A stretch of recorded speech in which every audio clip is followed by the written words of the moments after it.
Lá no segundo livro de Reis, capítulo 4.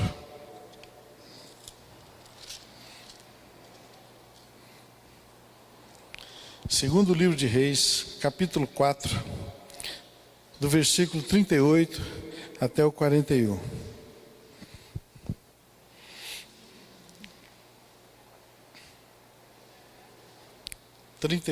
Ao 41.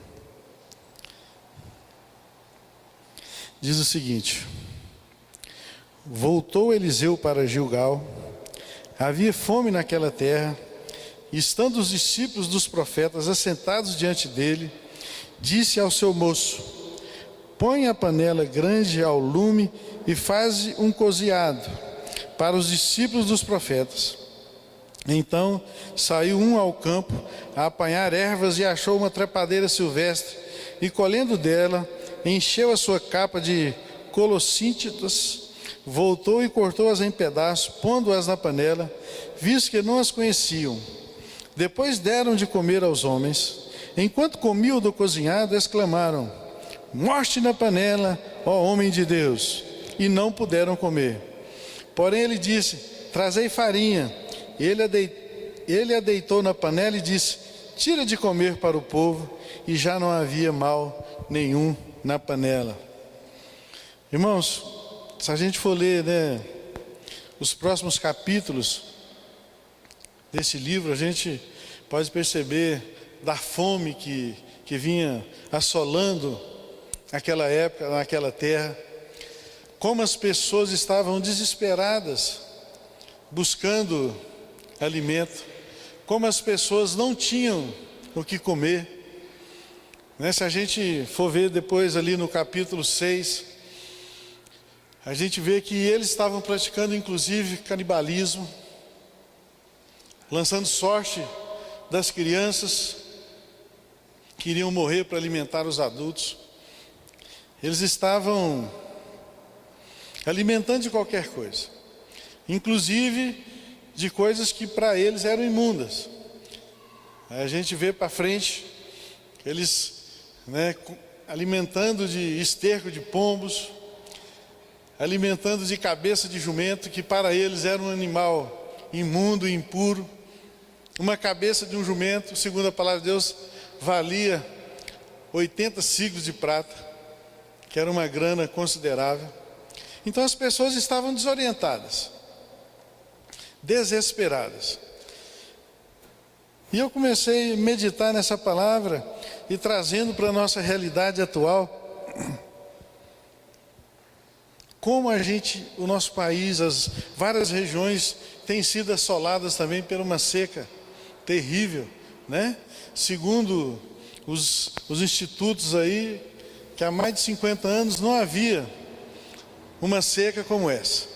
E realmente, nessa situação, as pessoas perdem o controle. Normalmente nessa situação as pessoas perdem a razão. Normalmente nessas situações as pessoas ficam desesperadas. E foi nesse tempo que Eliseu estava palestrando no seminário para os discípulos dos profetas. Embora houvesse escassez de pão, de alimento na terra, havia abundância do pão do céu. Havia abundância de riqueza espiritual na vida daquele povo. Então Eliseu manda aquele moço dele sair, buscar alguma coisa para que eles pudessem se alimentar. Mas ele traz alguma coisa mortífera, alguma coisa venenosa. Então surge aquele grito: morte na panela, ó homem de Deus. O Silas gosta dessa expressão, E aí, ó homem de Deus, Então surgiu aquele grito, aquele desespero: ó homem de Deus, tem morte na panela. Irmãos, e muitas vezes a nossa morte espiritual, ela começa no prato, na nossa mesa. Quando nós sentamos à nossa mesa, o que a gente tem conversado com os nossos filhos? O que a gente tem ensinado para os nossos filhos? O que a gente tem repartido para os nossos filhos? Somente pão material? Ou a gente tem sentado na mesa e abre a boca para sentar o cacete?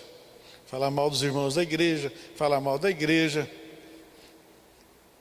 falar mal dos líderes da igreja, falar mal do líder de louvor, dos pastores. E muitas vezes, irmãos, a nossa morte espiritual tem começado ali, no nosso prato. E a gente tem que tomar muito cuidado. Como aconteceu aqui com aquele homem. Apesar de estar sujeito a um homem de Deus, de Eliseu ser um homem que não aceitava negociar os seus princípios, que não aceitava negociar os seus valores, que tinha plena convicção da sua fé, naquilo que ele acreditava, mas mesmo assim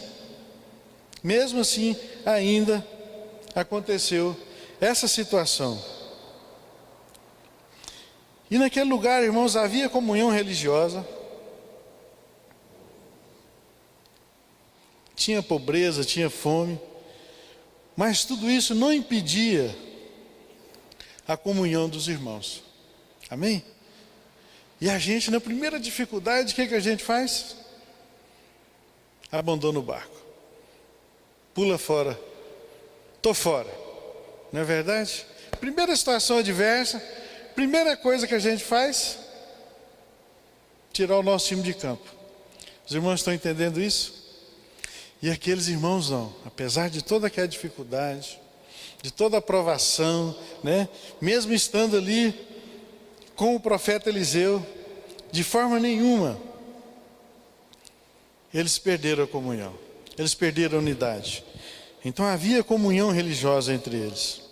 Então toda aquela situação não conseguia quebrar a unidade. Então havia uma liderança forte, ungida, né?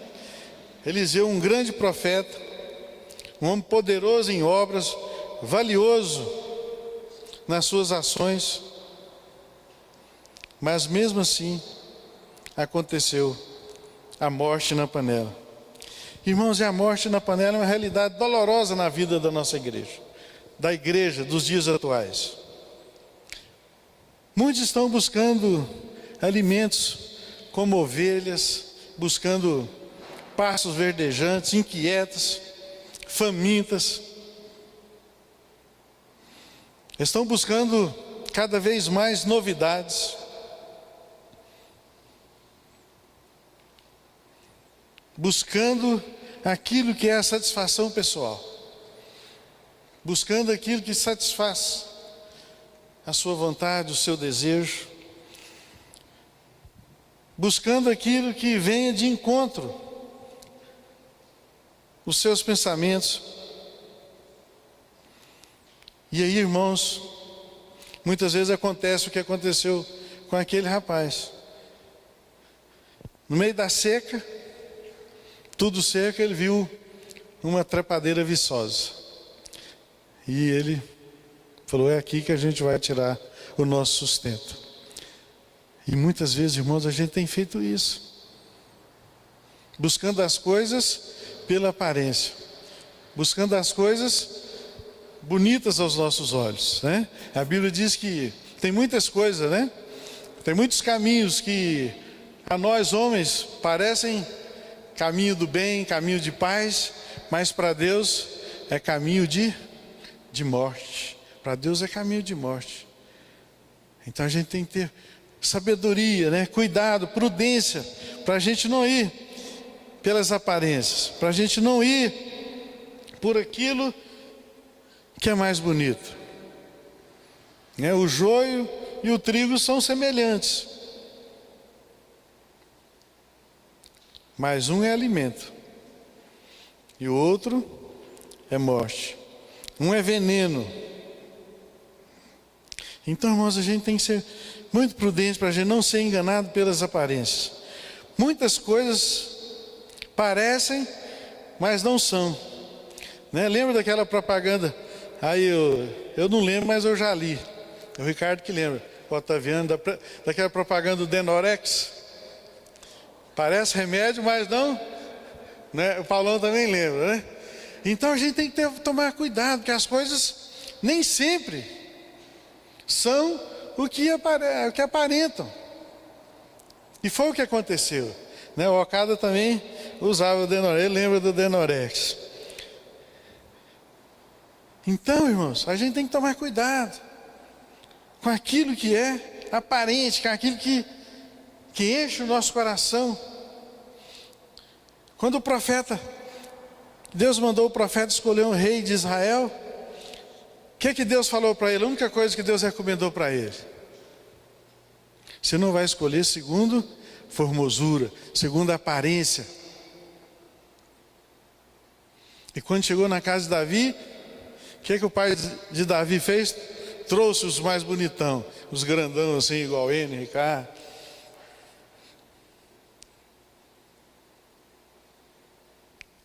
Natural, né? Que é o mais impacto. Mas aí Deus falou: não é pela aparência. Não que vocês não sejam bonitos, viu? Ele e Ricardo, vocês são lindos. Mas Deus fala para a gente. Então Deus fala para ele, fala: você não vai escolher segundo a aparência. E acabou que ele escolheu o mais franzininho, o mais miudinho, o mais feinho.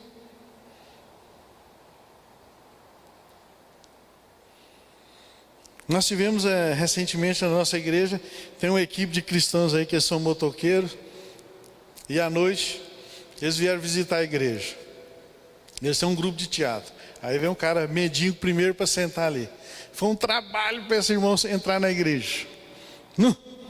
Primeiro o nosso guarda lá de fora já abordou ele, depois o diácono já abraçou ele, vem cá e tal, e tanto insistir: você vai sentar aqui do meu lado, eu vou sentar aqui, você vai sentar aqui e ficar quietinho.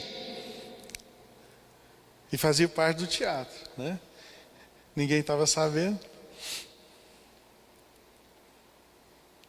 porque não era uma aparência segundo os nossos conceitos, né? Segundo a nossa sociedade. Então a gente tem que tomar cuidado, irmãos, para a gente não ser enganados nas aparências. Precisamos exercer o discernimento. Está lá em Hebreus 5,14. Não podemos comer todo alimento que serve, que é servido em nome de Deus. Existem muitas pregações fantásticas, arrebatadoras, que mexem com as nossas emoções, que sacodem as estruturas da vida humana, mas estão contaminadas pelo veneno. A verdade hoje, irmãos, está sendo atacada não apenas nas ruas, mas aqui nos púlpitos, nos livros, nas conferências. Muitos pensam que o crescimento numérico da igreja é referência de bênção na vida da igreja, mas esse não pode ser a referência, né? Porque o islamismo é uma doutrina que mais cresce no mundo. Então, crescimento de igreja cheia, não pode ser referência. Mas aparentemente o que é? Aquela igreja lá tem 1000 pessoas. Eu sempre gosto de dar esse testemunho. Quando eu estou em BH, eu gosto de ir na 8ª igreja. E o primeiro culto lá é 7 horas da manhã. 800, 900 pessoas, 7 horas da manhã. Não é lindo? Mas não pode ser a única referência, né? Não estou dizendo que ela não tem a característica que é uma igreja abençoada, pelo contrário. Mas primeiro crivo nosso é não. Outro dia, uma irmã nossa estava compartilhando conosco que uma vizinha dela chegou para ela: onde você está indo? Estou indo para a igreja. Mas você não pode ir nessa igreja, a igreja é nossa. Lá não tem bênção, lá não tem milagre. Você tem que vir para a minha igreja, porque na minha igreja tem bênção. Na minha igreja tem milagre. E que igreja é essa, irmãos?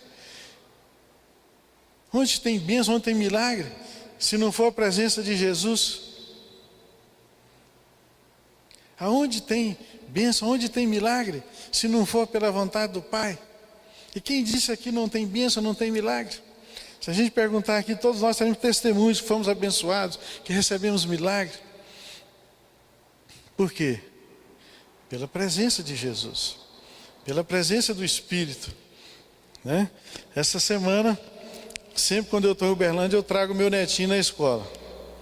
E sempre que eu tenho essa oportunidade, esse sacrifício, aí eu venho conversando com ele das coisas de Deus, a gente vem orando. E essa semana ele me pegou questão da igreja. No meio da oração ele vira para mim e fala assim: vovô, quem é a namorada de Jesus? Aí eu falei assim: é a igreja. Vovô, mas a igreja não é pessoa. Aí eu falei: não, mas a igreja não é pessoa mesmo. A igreja somos nós, as pessoas. E aí ele começou: não, vovô, eu não sou igreja, eu sou pessoa. E pai, aquele embate teológico ali, eu viro para ele e falei assim: mas quem é a namorada de Jesus? As anjas. As anjas, vovô. E eu, vim conversando com ele, ministrando a vida dele, não consegui convencer ele que a igreja somos nós, as pessoas. Porque na cabeça dele, igreja, é prédio, e pessoas é pessoa. Mas então, irmãos, a gente tem que ter esse discernimento, que os milagres acontecem na igreja, onde nós estamos reunidos. Nós somos a igreja de Cristo, nós somos a noiva, ele vai entender isso, com o passar do tempo, vai fazer 4 anos ainda, mas nós temos esse discernimento, amém? Então os milagres acontecem, não é no prédio. Quando nós vamos embora, isso aqui é um prédio, isso aqui é um espaço vazio. Agora, quando nós colocamos o pé, aí é um lugar santo, A Bíblia nos ensina que Deus não habita em templos construídos por mãos humanas, mas Ele habita em nós. Nós somos o templo do Espírito Santo de Deus, amém? Então, irmãos, a gente tem vivenciado isso, Então as melhores intenções às vezes não transformam a natureza dos alimentos que a gente recebe. A sinceridade não isenta das consequências das ações, dos fatos, de você não saber que o alimento é venenoso, não o torna saudável. E a gente tem visto, irmãos, tanto veneno na panela. Teologia da prosperidade que a gente mais vê hoje. Para você ser filho de Deus, para você ser abençoado, quais são os requisitos? Um carro importado, você ter dinheiro, ter um status, você não pode ficar doente, você não pode ser funcionário, você tem que ser patrão, porque você não foi feito para ser cauda, você foi feito para ser cabeça. E aí, irmãos, o que acontece? As pessoas cada vez mais vão sendo alimentadas com esse veneno. Cada vez mais vão sendo alimentadas com esse veneno. E aí, começam as frustrações. Começam as frustrações. Porque Deus ensina exatamente o contrário. Você pede mal, por isso você não recebe. Você pede para quê? Para gastar com você mesmo. Você não pede para fazer aquilo que o Otaviano estava explicando aqui para a gente semear, para a gente abençoar outras pessoas. Então, irmãos, a gente tem visto também muito veneno aí no abuso dos milagres. Não há milagre, não há base bíblica para tudo isso que a gente tem visto, Nós não somos dono da agenda de Deus. Não, vem aqui para a minha igreja que você vai ver milagre. Sendo que não, vem para Jesus, que a sua vida vai ser transformada. Vem para Jesus, você vai ver o milagre da transformação. Vem para Jesus, que todas as suas necessidades serão supridas em Cristo Jesus, Porque o que Deus prometeu para a gente? Pão e vestimento. E a gente corre atrás de outras coisas que são palha, é vento. Mas a gente quer, não, então vem para a minha igreja, porque aqui você vai ver milagre. Vem para a minha igreja que você vai ficar rico. Então tem muito sensacionalismo, irmãos. E a gente tem vivido aí coisas terríveis, né? Da prática do sopro, do jogar do paletó, toalhinha. Você seca o suor, leva essa toalha aqui que você vai ser abençoado. Leva essa água aqui porque ela veio lá do Rio Jordão.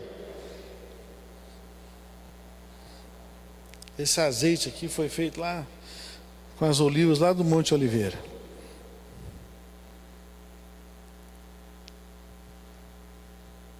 E aí cada vez mais as pessoas incautas vão buscando isso, né? E falcatruas em cima de falcatruas, exagero na batalha espiritual. Lembra aqueles irmãozinhos que chegam na sua casa, já vê coisa do demônio. Põe o pé na sua casa, isso é do demônio, como é que você deixa isso aqui? Não, esse aqui não pode ficar na sua mesa. Os irmãos sabem o que eu estou falando? Outro dia a gente estava com a pia entupida lá em casa e a gente comprou aqueles entupidores lá, diabo verde. E não sei por que cargas d'água, foi o irmão lá em casa e ele foi lá na pia. Não, mas eu recebi um ralo tão violento. Como você compra um negócio desse, você deixa sentar na sua casa e pá. Eu trabalho com medicamento. Aí um irmão queria um medicamento. Qual que é o endereço? Aí eu dei o nome da rua da minha casa. Pelo amor de Deus. Essa mulher foi a maior macumbeira de Uberlândia. Você sabia disso? Eu não. Paz, como é que você mora numa rua com esse nome?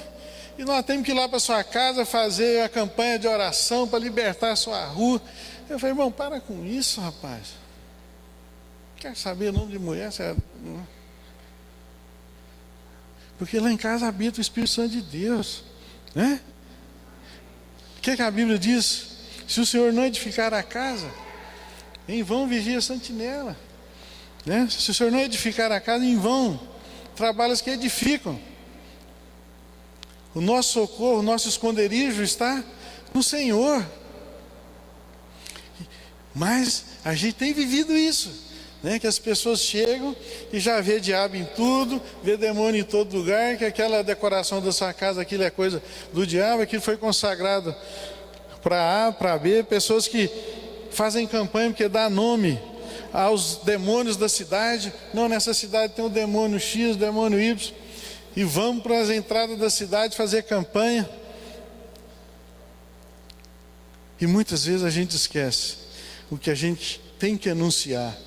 O que a Bíblia ensina, né? Que a gente tem que falar salmos, hinos espirituais, e a gente fica focado em nome de demônio que a Bíblia nem cita. Entrevista com o demônio.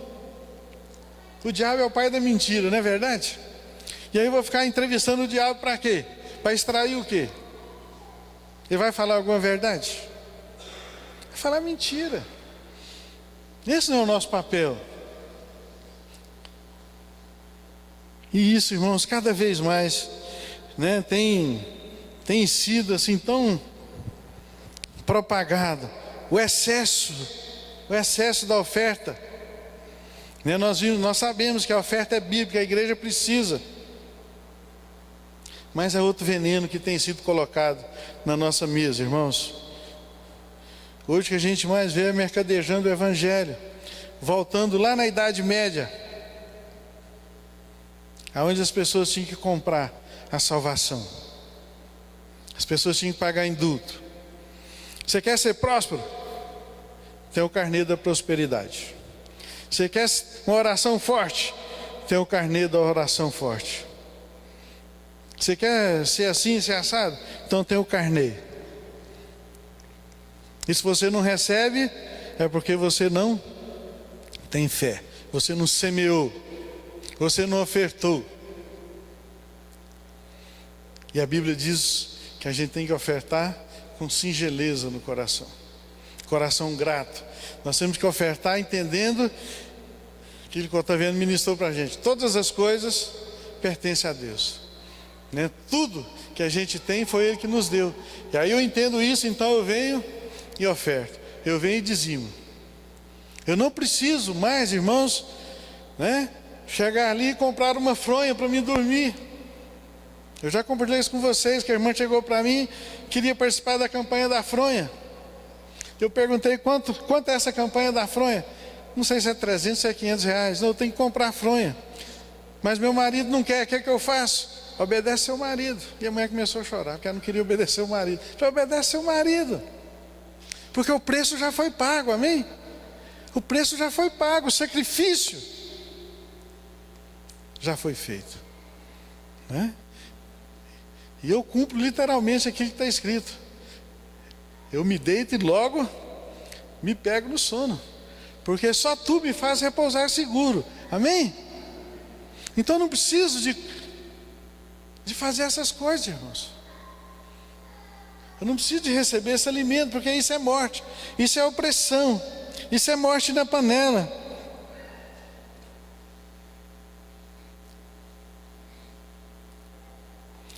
Então, irmãos, é preciso a gente identificar esse veneno. É preciso a gente identificar aquilo que está sendo servido na nossa mesa. É preciso a gente identificar aquilo que é de Deus, né? Temos que ser como os irmãos ali bereanos. Eles não acreditavam em tudo que trazia para eles, não. Não, então é isso que você está falando. Então vem cá, vamos conferir. A Bíblia fala, irmãos, se vier um anjo dos céus e anunciar um evangelho que não seja esse, que seja um anjo, seja anátema, ou seja, tem que ficar lá de fora. Tem que ficar lá de fora. Paulo nos exorta dizendo que nós erramos porque nós não conhecemos. E como nós podemos conhecer, irmãos? Buscando. Como nós podemos ter intimidade? Conhecendo. A gente consegue intimidade com alguém que a gente não conhece? A gente consegue relacionamento com alguém que a gente não conhece? A gente consegue abrir o nosso coração para alguém que não é íntimo nosso? Então, irmãos, tem tantas coisas bonitas, lindas, aparência joia sendo oferecida, mas para Deus é veneno na panela. Tem um texto lá de João capítulo 6, mais no final, que Jesus faz um discurso ali e o povo vai embora, porque Jesus estava falando daquilo que era a carne, aquilo que era a vontade. Porque campanhas para encher a igreja, irmãos, é a coisa mais fácil do mundo.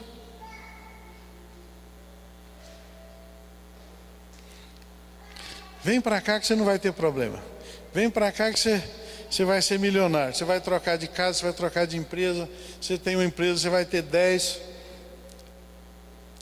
Aqui você não vai ter sofrimento, você não vai ter enfermidade. O que a Bíblia nos diz? Teremos sofrimento, teremos aflições, mas nós temos que ter bom ânimo.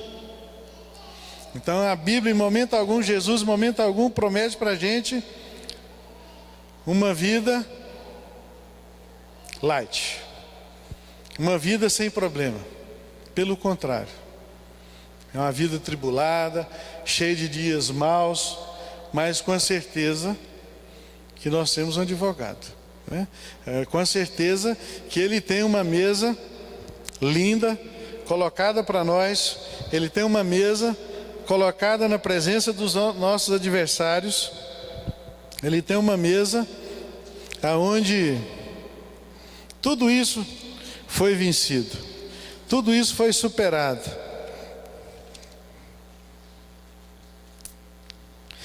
Ele colocou para a gente uma mesa com o seu corpo, com o seu sangue, que foi dado por amor de nós, foi esmoído, foi esmagado, para que a gente não tivesse esse peso, dessa opressão, de ter que fazer alguma coisa para ser merecedor. Não é o contrário de tudo aquilo que a gente vê nas empresas. Por exemplo, minha empresa, assim, eu não gosto muito, mas é a realidade. É a tal meritocracia, né? Você mereceu, você levou. E isso não é pelo esforço, é pelo resultado. Às vezes isso me incomoda.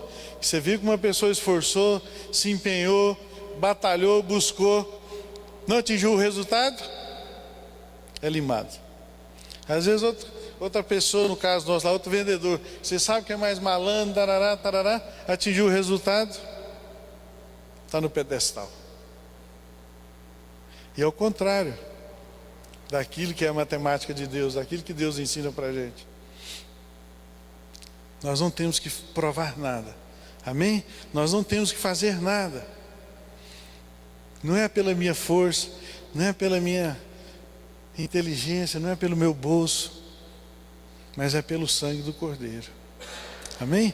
Então, irmãos, isso é maravilhoso demais para mim. Isso é tremendo. Isso é tremendo. Então eu não preciso de fazer coisas miraculosas. O que eu preciso é entender. O que eu preciso é aceitar a vontade de Deus. Eu preciso é estar no centro da vontade de Deus, que todas as outras coisas nos serão acrescentadas. Amém? Está faltando sono? Né? Está faltando recurso? Está faltando saúde, né? Está faltando intimidade, marido e mulher. Está faltando relacionamento, marido e mulher, pais, filhos. Aonde que a gente vai encontrar isso? Na palavra, sujeitando a vontade de Deus, entendendo que Cristo morreu por nós, por amor de nós, entendendo, irmãos, que nós temos parte com Cristo. O nosso batismo com Cristo é na sua morte. Nós somos batizados com Cristo Jesus na sua morte. Mas normalmente nós queremos ser batizados com Cristo apenas na sua glória. Nós não queremos ser batizados com Cristo na sua morte. Porque quando eu sou batizado com Cristo na sua morte, o meu velho homem, também foi morto, foi sepultado. Por isso que Cristo fala: olha, você tem parte comigo no meu batismo, na minha morte. Na minha morte. E aí a gente entende que nós recebemos uma nova vida, que nós somos nova criatura. Nós recebemos esse pão vivo que desceu do céu, né? Que trouxe esse alimento eterno.